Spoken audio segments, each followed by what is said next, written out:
3 American towns, 3 crimes, and 1 weapon that connects all of them. A weapon that has nothing to do with knives or guns or axes. Stay with me until the end, because by the time this video is over, you will understand exactly what that weapon is, and it will change how you see your own neighborhood. Tonight we are opening 3 cold case files that America quietly buried. This is Cold Cases, Forgotten by America. What do you think connects these 3 cases? Drop your theory in the comments. I read every single one. Let's get into it. Case File 1. The Letters of Circleville. Circleville, Ohio. 1976 to 1994. Summer. 1976, Circleville, Ohio. Population 14,000 people. A quiet Midwestern town 30 miles south of Columbus. The kind of place where people leave their doors unlocked. A place where nothing bad ever happens. Then the letters start arriving. Mary Gillespie is a school bus driver. Respected in the community. Married with kids. On a summer morning in 1976, she opens her mailbox and finds an envelope she was not expecting. No return address. Postmarked Columbus. Inside, a single handwritten letter. The handwriting is blocky. Deliberately disguised. The writer claims to know about a private affair Mary has been having with the local school superintendent. The writer knows her schedule, her route, her home address, and at the bottom of the letter, a line that will haunt her for the rest of her life. I know where you live. I am watching you. Mary goes to the police. They are confused. This is Circleville. This does not happen here. Within 8 days she gets another one. Then her husband Ron receives one. Then the superintendent receives one. Then residents across town start finding envelopes in their mailboxes. Affairs exposed. Financial corruption revealed. Family secrets buried for decades, suddenly sitting on a kitchen table in an envelope. Things only someone with intimate access to people's private lives could know. Or someone who had been watching very carefully for a very long time. The town starts to fracture. Marriages fall apart. Reputations are destroyed. All of it orchestrated by one anonymous person with a pen and too much knowledge. August 19, 1977. Ron Gillespie receives a phone call. We do not know what was said, but we know what happened after. Ron grabs his gun. He drives away from home in a hurry, alone, down a country road. 50 minutes later his car is found wrapped around a tree. Ron Gillespie is dead. The official cause is ruled an accident. His blood alcohol registers at 0.16. But Ron's family insisted he did not drink that night. And investigators noted something else at the scene, evidence suggesting a possible bullet wound, never conclusively explained. Was Ron Gillespie killed by the letter writer? Was his death a message? The letters continue. Escalating. Getting personal. The writer starts threatening Mary's children. February 7, 1983. Mary is driving her school bus on her regular route. She spots a handmade sign on the roadside making a grotesque accusation about her daughter. She stops the bus. She walks toward the sign. She reaches out and pulls it. The sign is booby-trapped. A gun is hidden inside a wooden box rigged to fire directly at whoever pulls the sign. Mary is standing in the firing line. The gun fires. And it jams. A single mechanical failure is the only reason Mary Gillespie is alive today. Police trace the weapon to Paul Freshour, Mary's own brother-in-law. He is arrested, convicted of attempted murder, sentenced to prison. And the letters stop. For a while. Then, while Paul Freshour is sitting inside a prison cell, a new letter arrives in Circleville. Same blocky handwriting. The Circleville writer sends a postcard directly to the production office of Unsolved Mysteries after they air a segment on the case. A man in prison. Sending a postcard. From outside. The handwriting evidence used to convict Freshour was deeply flawed. Investigators asked him to copy one of the letters directly, essentially asking him to trace the suspected killer's own handwriting. Multiple forensic document experts have since raised serious concerns about that conviction. Paul Freshour maintained his innocence until he died in 2012. He died without ever knowing who the Circleville writer really was. The letters ran for 18 years, and hundreds of people in a small Ohio town had their lives destroyed by someone who knew everything and was never caught. Drop your theory below. Who do you think the Circleville writer really was? But Circleville was not the only American town hiding a predator in plain sight. Hundreds of miles away, another mystery was already beginning. Case File 2. The Colonial Parkway Killer. Virginia. 1986 to 1989. The Colonial Parkway is supposed to be beautiful. A 23-mile scenic drive through Virginia's historic triangle, connecting Jamestown, Williamsburg, and Yorktown. Quiet. Isolated. The kind of road tourists drive to feel close to American history. Between 1986 and 1989 it became a hunting ground.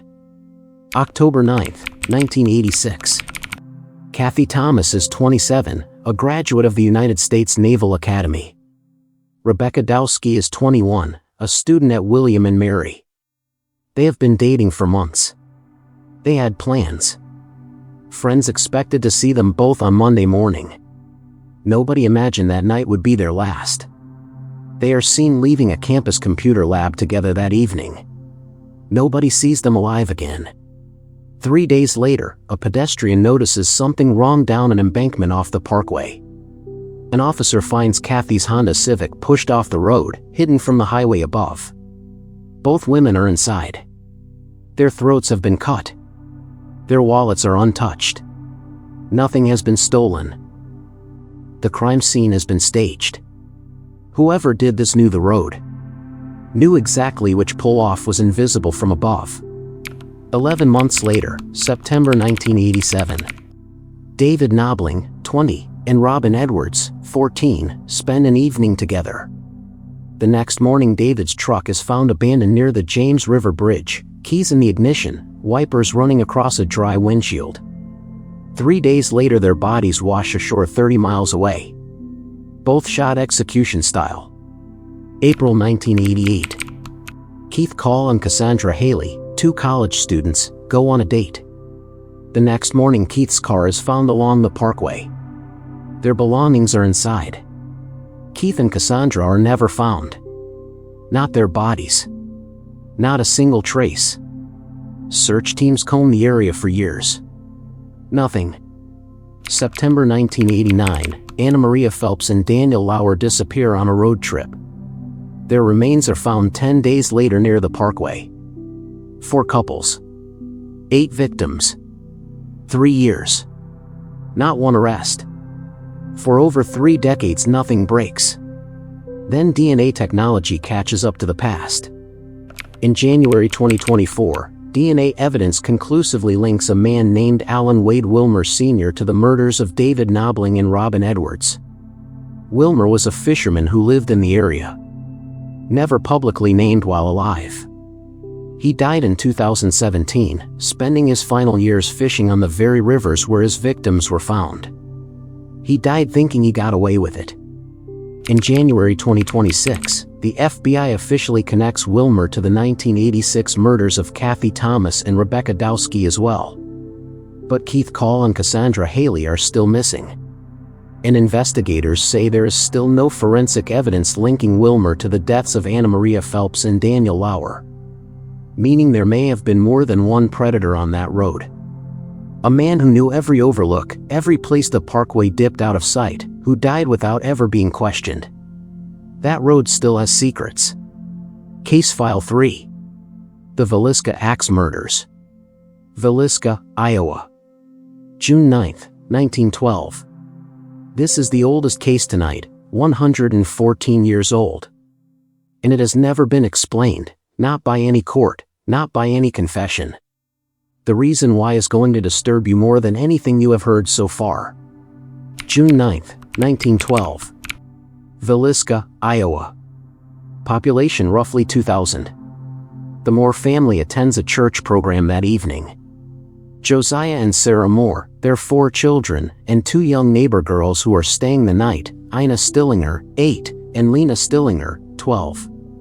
The family returns home around 9. They go to bed. The house goes dark. And while they sleep, someone is already inside. Investigators believe the intruder entered before the family came home. He waited in the dark, in the attic or a storage cupboard, while a family with 6 children moved through their house, said their goodnights, and fell asleep. He waited until he was certain every person was unconscious. Doctors later concluded the murders took place between midnight and 5 in the morning. That is 3 hours minimum, waiting in silence, in a house that was not his, listening to the breathing of the people he intended to kill. He takes the family's own axe from where it is stored. Josiah Moore is struck so many times his face is unrecognizable. Sarah is killed in the same bed. Then the children, one by one. Then the 2 Stillinger girls downstairs, in a bed that was supposed to be safe. 8 people. 1 house. 1 night. And here is the detail that has never left investigators alone. Every mirror in the house was covered with cloth before the murders. Every window draped, so nothing could be seen in, and nothing could be seen out. Not improvised. Deliberate. Placed before the killing began. A panicked intruder does not do that. Covering every mirror and every window before committing 8 murders requires forethought. It suggests ritual. It suggests this was not his first time. What kind of person covers every mirror in a house before they kill? That detail alone has haunted investigators for over a century. The next morning, a neighbor notices the house is too quiet. She calls the sheriff. And then Villisca makes its worst mistake. Word spreads before the scene can be secured. Residents flood the house, touching the axe, walking through every room, taking objects as souvenirs. In 1912, an entire town inadvertently destroys the only physical evidence of what happened that night. In 2026, there is nothing left to test. 2 suspects emerge. A state senator with a bitter business rivalry against Josiah Moore. And a traveling preacher with a history of mental illness who left town on an early morning train the next day. He is tried twice. Hung jury. Then acquittal. No one is ever convicted.